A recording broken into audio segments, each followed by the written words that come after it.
I appreciate everyone gathering today for my wife. At the funeral of a close friend, my husband referred to a woman I didn't know as his acquaintance. As my husband finished speaking and bowed, I stood up and shouted, "What on earth is this about? I am your wife, right?" The attention of the venue suddenly focused on me. There was a buzz around the room. My husband, perhaps noticing me for the first time, grew increasingly pale. Huh? Why are you here? That's my line. Explain yourself properly. As I glared at him, my husband, in a panicked expression, shouted at me. Just go home. You have nothing to do with this. Huh? Nothing to do with this? You. Before I could say anything, I was escorted out by the staff. At that moment, my anger reached its peak. Fine. If you're going to do that, I have an idea. After that, the husband, who had continued to betray his family, would face hell. My name is Susan Underwood. I am a 45-year-old working housewife. My family is from a land-owning family and runs a local real estate business. The land and real estate managed by our family make us, in a way, a wealthy family. My father, who is 70 years old, is the eldest son of the head family. He was the patriarch of the family and considered the boss among his relatives. He is a dignified but kind and gentle father to his children. And my mother is a gentle, laid-back housewife. I was born as their only daughter. After graduating from a women's university, I pursued my childhood dream of becoming an elementary school teacher. While my father seemed a bit disappointed that I didn't take over the family real estate business, he eventually blessed the path I chose. I remained single, dedicated to my teaching career into my late 20s. Although my concerned parents tried to set up arranged marriages several times, I continued to decline. It was during this time that I met Kieran, who would later become my husband. After work, it was my daily routine to have coffee at a nearby cafe before heading home. One day, as usual, I went to the cafe, and due to a sudden rain shower, all the seats were taken. As I was acquainted with the owner, he asked me to sit with him, and I agreed. Kieran was sitting in front of me at the time. At first, there was an awkward silence, but Kieran broke it by commenting on the heavy rain. From there, casual conversation started. He worked as an employee for a nationwide rental agency and was the same age as me. Moreover, he lived nearby. When I mentioned my family's involvement in real estate, we found common ground. We exchanged contact information and went on several dates at that cafe, eventually leading to a relationship. After a year of dating, Kieran proposed, and we became engaged. Bringing him to meet my parents, they were quite pleased, and my father said with a smile, I never expected Susan to have such a partner. I support the marriage. I'm really happy. Kieran responded nervously. Thank you, sir. I will make Susan happy. My dad, satisfied with Kieran's respectful response, then becomes serious. Regarding our wishes for the marriage, if it's okay with you, Kieran, we would like you to become our son-in-law. Son-in-law? Kieran seems surprised. My father continues to explain to him. Susan has no intention of quitting her job as a teacher, and ideally, we would like you to become the successor to our family company. You have qualifications in real estate, and I think it's not a bad proposition. After thinking for a while, Kieran tells my dad this. I'll have to ask my dad for his opinion. I cannot reply to you right now, but I will think about it positively. The following week, we went to Kieran's father to seek permission for the marriage. Kieran's mother had passed away early, leaving only his father at home. Upon hearing the discussion, Kieran's father immediately gave his approval. I respect your feelings. Kieran, you take good care of Susan. And so our marriage and Kieran's acceptance into the family were decided. Kieran left his job and started working at my family's real estate company. Meanwhile, I continued my job as a teacher. Within the first year of our marriage, I became pregnant. We welcomed a baby boy named Skylar. Despite the challenges of parenting, we overcame them successfully. Even now, 18 years into our marriage, we lead a simple and happy life. The only source of dissatisfaction is Kieran's increasingly busy work schedule for the past 5 years. He works late on weekdays, and weekends are consistently occupied with meetings or seminars, keeping him away from home. When Skylar was younger, we spent every day together, and on Kieran's days off, we used to go out somewhere. However, this abruptly changed 5 years ago. Skylar was in the upper grades of elementary school by then, and at an age when he wanted to be with his friends rather than his parents. So it wasn't a significant issue. When Skylar took the middle school entrance exam, my husband offered a little support and seemed uninterested. Naturally, the conversations between us, as a couple, drastically decreased. During the high school entrance exams, Kieran mostly offered words like, "Well, do your best," and provided minimal support, leaving me to handle almost all aspects of sending Skylar to tutoring, as well as supporting him through the exams. Frustrated, I spoke to Kieran once. "Hey, Kieran, lately it feels like you've been so immersed in work that you're neglecting the family. I want you to talk more with Skylar." At this, Kieran responded with a somewhat irritated expression. "He's not at an age where his parents need to constantly fuss over him, is he?" "But you don't even take time for us as a couple." "I've said it many times. I'm busy with work right now. This is the period of training until your father officially hands over the company to me. If I don't dedicate myself to the business, and it doesn't run smoothly, it will be a problem for you and the relatives, right?" "Well, yes, but..." With dissatisfaction still evident in me, Kieran let out a deep sigh. "I've been working hard since marrying into this family. Isn't it natural for you, as my wife, to understand that and support me?" "I understand.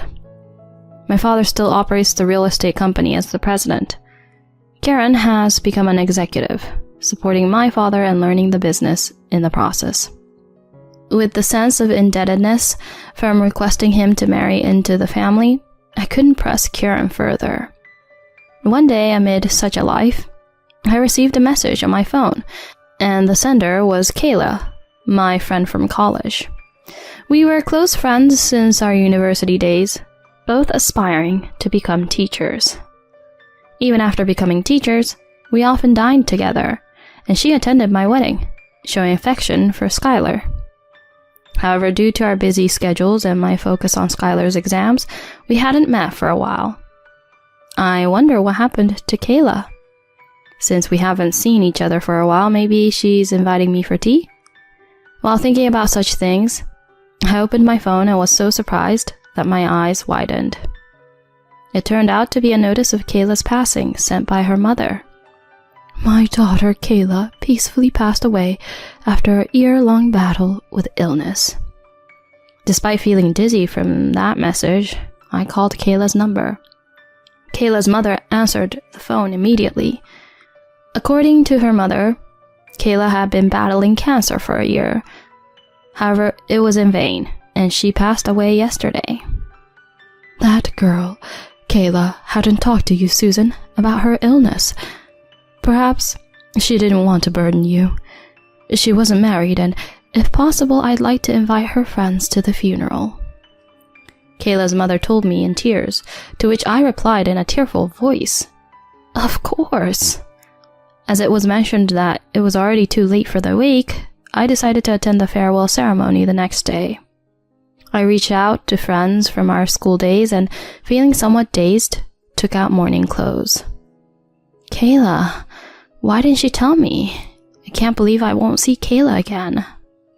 Tears overflowed one after another. Even so, I had to properly say goodbye to Kayla. On the other hand, Kieran said he wouldn't be back until the 23rd due to a business trip and left the house in a hurry yesterday.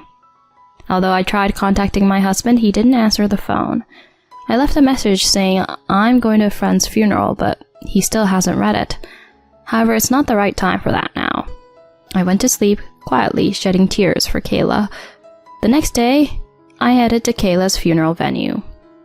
The funeral hall was spacious, and it seemed there was another funeral taking place in a different section.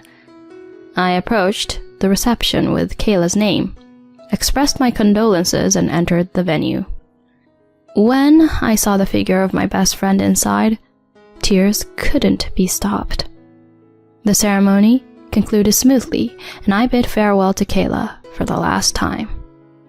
As Kayla, placed in the hearse, was taken away, I clasped my hands again, shedding tears once again. Before leaving, I decided to go to the restroom and headed to the toilet at the far end.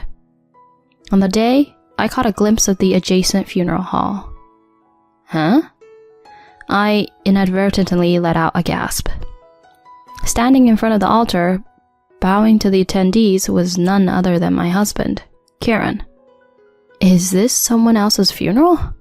I didn't hear about this. I looked at the name in front of the venue.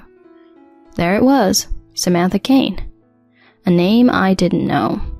The young woman smiling in the portrait was unfamiliar to me, but my husband unmistakably stood there, offering greetings as if he were a family member. Unable to comprehend the situation, I stood frozen. Please take a seat as the ceremony is about to begin. The staff motioned to me to take a seat at the back of the hall, and I sat down. My husband continued to occupy the family seat as usual. Next to him, a man and a woman who seemed to be the parents of the woman were sitting crying. In the quiet venue, a voice echoed through the microphone. Today, we have gathered to express our gratitude for my wife, Samantha. The one who uttered those words was my husband, Kieran. I was left speechless and could only listen in silence. Samantha passed away from a sudden heart attack 2 days ago. Even though it was unexpected, I am overwhelmed with grief. The man tearfully sharing his words unmistakably appeared to be my husband. At that moment, I realized everything. This must be the funeral of Kieran's affair partner. And what is this about a wife? As Kieran finished speaking and lowered his head, I stood up and shouted, Kieran, what on earth is going on here? Am I not your wife? The attention of everyone in the venue shifted towards me. There was a buzz around the room. My husband, perhaps noticing me for the first time, grew increasingly pale. Huh? Why are you here? That's my line. Explain yourself properly. As I glared at him, my husband angrily yelled at me with a troubled expression. Just go home. You have nothing to do with this. Huh? Nothing to do with this? You... At that moment, Kieran spoke through the microphone. I apologize for the disturbance. She is my ex-girlfriend from the past who has been stalking me. She has some mental instability and tends to have extreme misunderstandings.